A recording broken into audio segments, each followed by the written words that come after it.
Hello guys, this is Abhishek Negi. Welcome to my channel Negi physical education and fitness. इस video में हम बात करेंगे इम्यून सिस्टम के बारे में और जानेंगे कैसे हमारा इम्यून सिस्टम हमारे अगेंस्ट ही काम करने लगता है ड्यू टू साइटोकिन स्टॉर्म। तो चलिए शुरू करते हैं।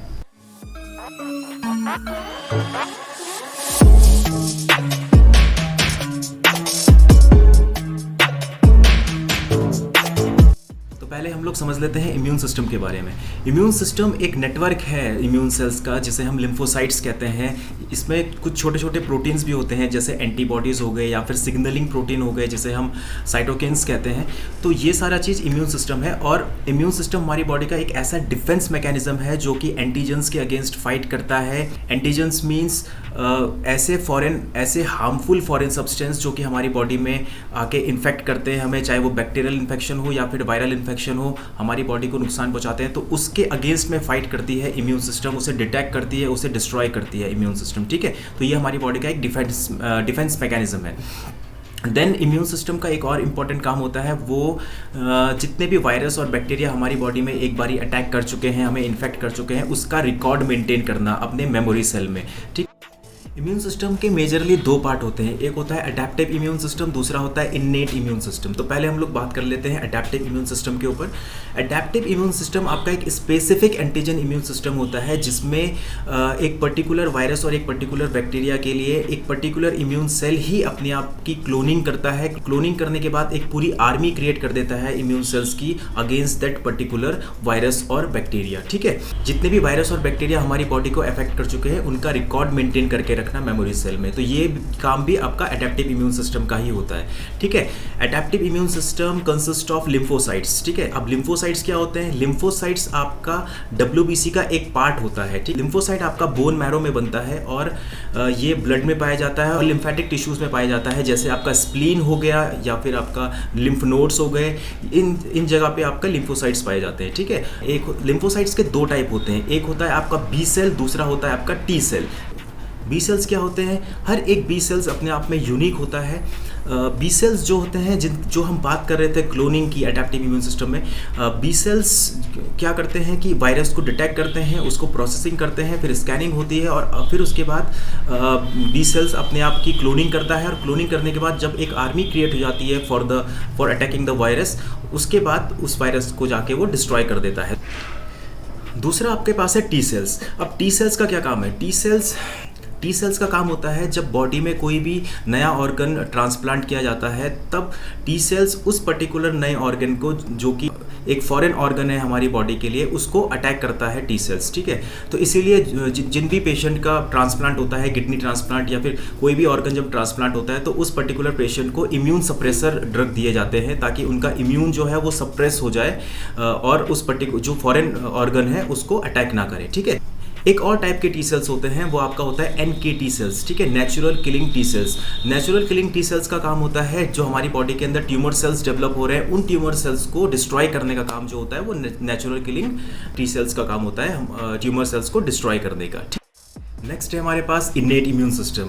इन्नेट इम्यून सिस्टम जो है, ये नॉन स्पेसिफिक डिफेंस मैकेनिज्म है हमारी बॉडी का। इसका मतलब ये वायरस को और बैक्टीरिया को डिटेक्ट तो करता है, लेकिन उसकी पहचान नहीं करता है। ठीक है, तो ये वायरस और बैक्टीरिया को रेप्लिकेट होने से रोकता है। मींस जो वायरस और बैक्टीरिया हमारी बॉडी को इन्फेक्ट कर चुके हैं, वो रेप्लिकेट ना करें। ठीक है, तो उनको रेप्लिकेट होने से रोकता है innate immune system. Innate immune system जो है, ये साइटोकिन्स को रिलीज करता है। साइटोकिन्स क्या होते हैं? साइटोकिन्स आपके स्मॉल प्रोटीन्स होते हैं, जो कि आपका इम्यून सेल्स रिलीज करता है। साइटोकिन्स की मदद से ही इम्यून सेल्स आपस में कम्युनिकेट कर पाते हैं। अगर साइटोकिन्स नहीं होंगे तो इम्यून सेल्स आपस में कम्युनिकेट नहीं कर पाएंगे। विच मीन्स जब कोई वायरस डिटेक्ट किया जाता है और उस वायरस को डिस्ट्रॉय किया जाता है, तो इम्यून सेल्स को आपस में मैसेज ट्रांसफर करने होते हैं, सिग्नल्स ट्रांसफर करने होते हैं, कम्युनिकेट करना होता है। तो ये सब पॉसिबल सिर्फ साइटोकिन्स की मदद से ही होता है। अगर साइटोकिन्स नहीं होंगे तो इम्यून सेल्स आपस में कम्युनिकेट नहीं कर पाएंगे। ठीक है, वायरस या बैक्टीरिया हमारी बॉडी को इन्फेक्ट करता है, तो हमारी बॉडी का टेम्परेचर राइज होता है, फीवर, इन्फ्लेमेशन होता है उस पर्टिकुलर एरिया में, या फिर पेन होता है उस पर्टिकुलर एरिया में। तो इन सब के लिए साइटोकिन्स ही रिस्पॉन्सिबल होता है। साइटोकिन्स के कारण ही उस पर्टिकुलर एरिया में इन्फ्लेमेशन आता है, या फिर पेन होता है, या हमारा बॉडी का टेम्परेचर राइज हो जाता है, दैट इज कॉल्ड फीवर। इन सब चीज़ों के लिए साइटोकिन्स ही रिस्पॉन्सिबल होता है। साइटोकिन हार्मफुल तब हो जाता है जब वो साइटोकिन स्टॉर्म में कन्वर्ट हो जाता है। साइटोकिन स्टॉर्म में वो कन्वर्ट कैसे होता है? जब कोई नया वायरस जैसे कोरोना वायरस हमारी बॉडी के लिए अननोन था, हमारी इम्यून सिस्टम के लिए अननोन था, ऐसे वायरस हमारी बॉडी को अटैक करते हैं तो हमारा immune system hyper active response देने लगता है, ओवर रिएक्ट करने लगता है। तो इस वजह से साइटोकिन्स को मैक्सिमम नंबर पे वो रिलीज़ करने लगता है। अब मैक्सिमम नंबर पे जो साइटोकिन्स रिलीज हुए हैं वो ब्लड वेसल्स पे रश करने लगते हैं and that result in cytokinin storm.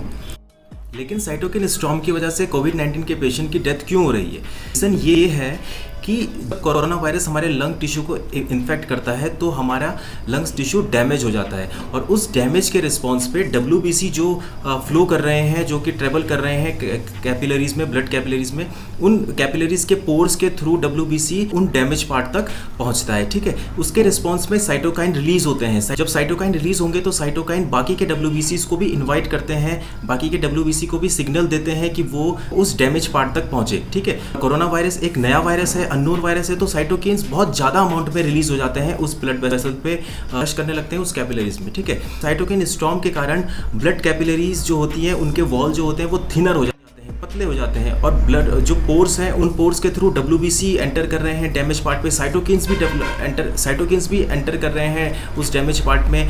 तो इस वजह से उस पर्टिकुलर एरिया में, उस पर्टिकुलर रीजन में इन्फ्लेमेशन आ जाता है। इन्फ्लेमेशन आ चुका है, ब्लड कैपिलरीज थिनर हो गई हैं, पोर्स थोड़े बड़े हो गए हैं, तो इस वजह से ब्लड से सारा का सारा लिक्विड कंपोनेंट जो है वो उन पोर्स के थ्रू बाहर आ जाता है। आपको पता है कि ब्लड में हमारा दो कंपोनेंट होता है, एक सेलुलर कंपोनेंट होता है, एक लिक्विड कंपोनेंट होता है। सेलुलर कंपोनेंट में आपका RBC, WBC, प्लेटलेट्स हो गए और लिक्विड कंपोनेंट में आपका प्लाज्मा फ्लूइड हो गया। तो इस वजह से जितना भी लिक्विड कंपोनेंट है वो तो बाहर आ चुका है और ब्लड में अब सिर्फ बचता है सॉलिड कंपोनेंट, RBC, WBC और प्लेटलेट्स। और इस वजह से ब्लड कोगुलेशन हो जाता है। ब्लड कोगुलेशन अगर हो गया तो ब्लड सप्लाई विल स्टॉप, और ब्लड सप्लाई जब स्टॉप हो जाता है तो ऑर्गन जो है उसको ब्लड मिलना बंद हो जाता है। इस वजह से ऑर्गन फेलियर हो जाता है और पेशेंट की डेथ हो सकती है। तो यही रीज़न है कोविड-19 के कुछ पेशेंट्स में जिनकी डेथ हो रही है साइटोकिन स्टॉर्म की वजह से, जिसमें हमारा इम्यून सिस्टम ही हमारे अगेंस्ट काम करने लग गया है। हमारा इम्यून सिस्टम हमारे अगेंस्ट हमारे ऑर्गन को ही अटैक करने लग जाता है। ठीक है, तो इसीलिए हम लोग रिकमेंड कर रहे हैं सोशल डिस्टेंसिंग का, ताकि सोशल डिस्टेंसिंग के जरिए हम लोग दूरी बना सकें एक दूसरे से। कोरोना वायरस है, इससे बच सके, क्योंकि कोरोना वायरस हमारे इम्यून सिस्टम को ही हमारे अगेंस्ट कर दे रहा है, हमारे ऑर्गन्स के अगेंस्ट कर दे रहा है और हमारा इम्यून सिस्टम हमारे ऑर्गन्स को ही अटैक करने लग जा रहा है। ठीक है, this was from my side guys, hope you like the video, thanks for watching guys, over and out.